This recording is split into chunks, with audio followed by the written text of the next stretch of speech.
Hello, welcome back to my channel. और आज के इस वीडियो में हम लोग डिस्कस करेंगे प्रोबेबिलिटी के न्यूमेरिकल जो डाइस बेस्ड न्यूमेरिकल्स हैं। डाई, रोलिंग अ डाई के न्यूमेरिकल्स। करेक्ट पहचाना बच्चों आपने। डाई वो है जिससे हम लूडो खेलते हैं और जब उसमें 6 आता है तो हमारी गोटी बाहर निकलती है। उसी डाइस के आज हम लोग न्यूमेरिकल्स सॉल्व करेंगे। सपोज मैंने एक डाई को रोल किया तो हमारे टोटल नंबर ऑफ आउटकम्स कितने आएंगे। एक बार अगर मैं डाई को रोल करती हूँ तो या तो उसमें 1 आ सकता है या 2 आ सकता है, 3, 4, 5 या 6। तो टोटल नंबर ऑफ आउटकम्स मेरे जो आएंगे वो 6 आउटकम्स आएंगे। अब इसमें आपके कई तरह के क्वेश्चंस बन सकते हैं। हम लोग कुछ न्यूमेरिकल्स को सॉल्व करते हैं। जैसे फर्स्ट क्वेश्चन अगर मैं बनाती हूँ, getting probability of getting an even number। तो आप देख सकते हो कि इवन नंबर कितने हैं, 1, 2, 3। सो probability of getting an even number will be favourable outcome कितने हो गए, 3। टोटल नंबर ऑफ आउटकम्स कितने हैं, 6। सो probability will be 1/2। सपोज मैं सेकेंड क्वेश्चन लिखती हूँ, getting what is the probability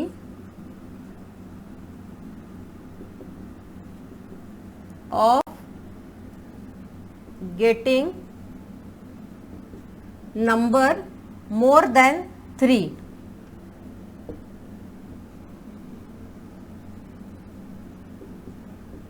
तो मोर देन 3 कितने नंबर है हमारे पास, 4, 5, 6। अगेन हमारी प्रोबेबिलिटी आ जाएगी 3/6 विच इज 1/2।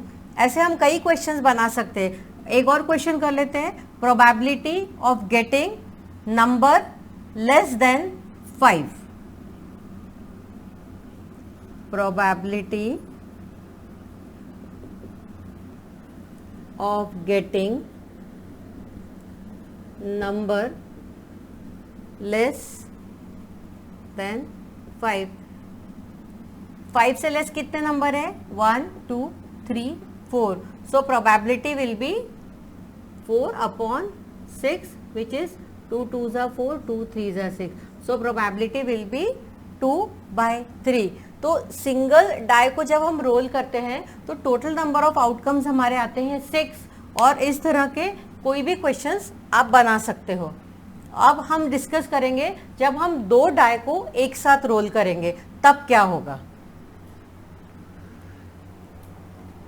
जब हम 2 डाई एक साथ रोल करते हैं तो हमारे पहले डाई के 1 के साथ दूसरे डाई का, मैंने 2 डाई एक साथ रोल किए तो मेरे पहले डाई के 1 के साथ दूसरे डाई का 1 भी आ सकता है, 2 भी आ सकता है, 3 भी आ सकता है, 4 भी आ सकता है, 5 भी आ सकता है, 6 भी आ सकता है। ऐसे ही मेरे पहले डाई के 2 के साथ फिर सेम होगा, पहले डाई के 3 के साथ फिर सेम होगा। तो इस तरह हमारे टोटल नंबर ऑफ आउटकम्स बन जाएंगे 36, जो मैंने बोर्ड के राइट साइड पे आपके लिए लिख के रखे हैं। देखिए, पहले डाई के 1 के साथ सेकेंड डाई का 1 आ सकता है, पहले डाई के 1 के साथ सेकेंड डाई का 2 आ सकता है, 3 आ सकता है, 4 आ सकता है, 5 आ सकता है, 6 आ सकता है। सिमिलरली फर्स्ट डाई के 2 के साथ you can get second die का 1 और 2 और 3, 4, 5, 6। फर्स्ट डाई के 3 के साथ again same thing will happen. फिर 4 के साथ, 5 के साथ, 6 के साथ, सबके साथ हम अपने टोटल नंबर ऑफ आउटकम्स इस तरह से लिख सकते हैं। तो हमारे टोटल नंबर ऑफ आउटकम्स आ जाएंगे 36। अब ये हमारे हो गए टोटल नंबर ऑफ आउटकम्स।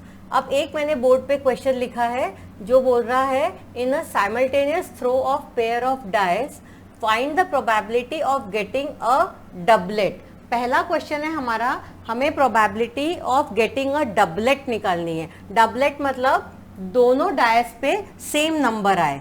तो आप यहाँ से पहले टोटल नंबर ऑफ आउटकम्स तो हमें पता है 36 आ गए। अब हमें निकालने हैं फेवरेबल आउटकम्स। तो हम देखेंगे डबलेट कितनी है हमारे टोटल। इसमें पहली डबलेट है ये 2, 3, 4, 5 और 6। सो फर्स्ट क्वेश्चन का हमारा आंसर आएगा probability of getting a doublet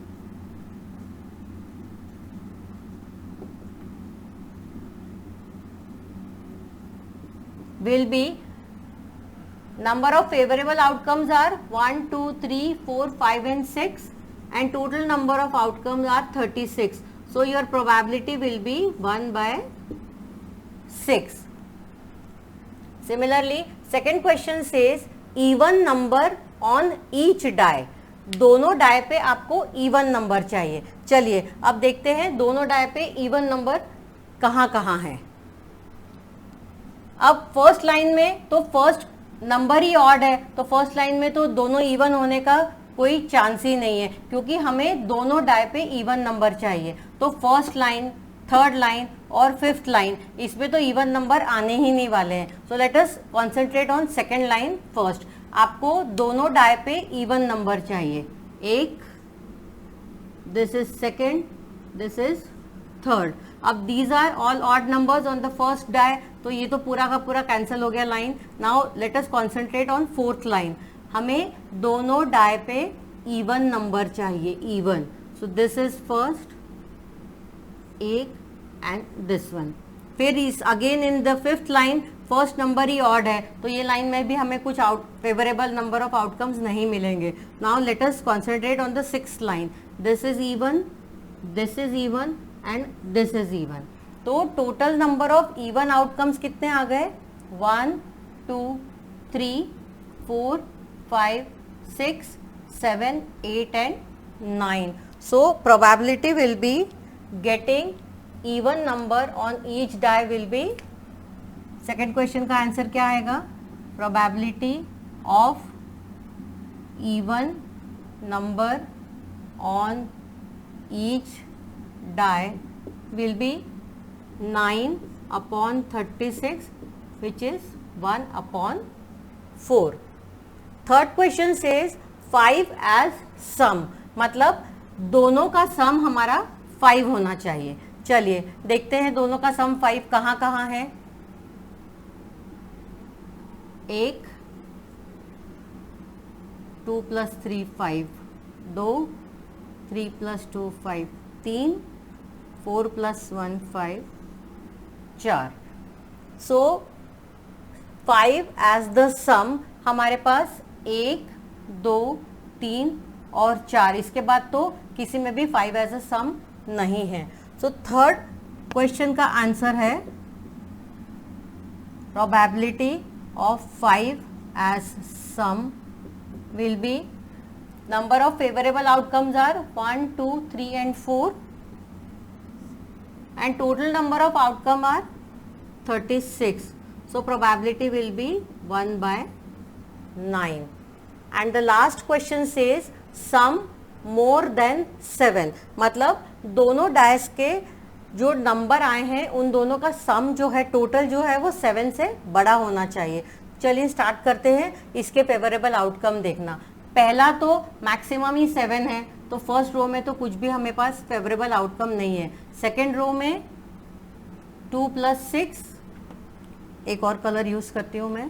2 + 6 8, 1, 3 + 5 2, 3, 4, 5, इसका है 10, 6, इसका भी सम है 8, इसका सम है 9, 10 एंड 11. हमें क्या चाहिए है? सम मोर देन 7, तो यहाँ पे आ जाएगा 8, 9, इसका सम है 10, 11 एंड 12. सो हमारे total number of favourable outcomes कितने आ गए? 1, 2, 3, 4, 5, 6, 7, 8, 9, 10, 11, 12, 13, 14 एंड 15. टोटल नंबर हमारा आ गया है 15. सो हमारा प्रोबेबिलिटी क्या हो जाएगा? लास्ट क्वेश्चन का answer will be probability of sum more than 7 will be 15 upon 36. इसको हम इसके लोएस्ट फॉर्म में रिड्यूस करेंगे. This is divisible by 3, 3 5 15 and so the probability of sum more than 7 is 5/12. So whenever you get the questions when two dies are thrown simultaneously, सबसे पहले you make the total number of output का पूरा आप एक ये बना लीजिए. उसके बाद आपको जैसे जैसे क्वेश्चंस पूछे जाएंगे उस हिसाब से आप वहाँ से आंसर्स देखते जाइए. आई होप आपको ये पूरा टॉपिक अच्छे से समझ आया होगा. नेक्स्ट टॉपिक के साथ हम मिलेंगे नेक्स्ट वीडियो में. बाय.